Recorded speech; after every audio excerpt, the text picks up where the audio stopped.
खबर शामिल करते हैं। हाफिज मोहम्मद गुलाम मुस्तफ़ा अराइन की रिपोर्ट के मुताबिक पाकिस्तानी गुलकार मुझसे जलते हैं।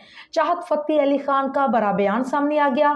सोशल मीडिया पर अपनी अनोखी गुलकारी के अंदाज से मशहूर होने वाले चाहत फ़तेह अली खान ने कहा है कि पाकिस्तानी गुलकार उनसे जलते हैं। सोशल मीडिया पर चाहत फ़तेह अली खान की एक वीडियो वायरल हो रही है जिसमें उन्होंने अपनी गुलकारी के हवाले से बात की।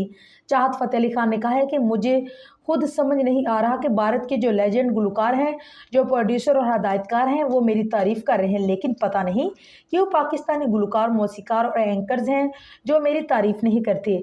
उन्होंने कहा कि खुदारा ऐसा नहीं करे, खुश रहें, बस अपने काम पर रहें जैसे मैं काम कर रहा हूँ। मैंने 2.5 सालों में 48 गानों के ट्रैक रिलीज़ किए हैं और अभी मज़ीद 5 गानों के ट्रैक आने वाले हैं। चाहत फ़तेह अली खान ने कहा है कि अपने काम पर रहने में ज़्यादा मज़ा है। अगर आप किसी के ख़िलाफ़ बात करते और चलते हैं तो ये आपकी सेहत के लिए अच्छा नहीं, इसलिए खुश रहें और दूसरों को भी खुश रखें।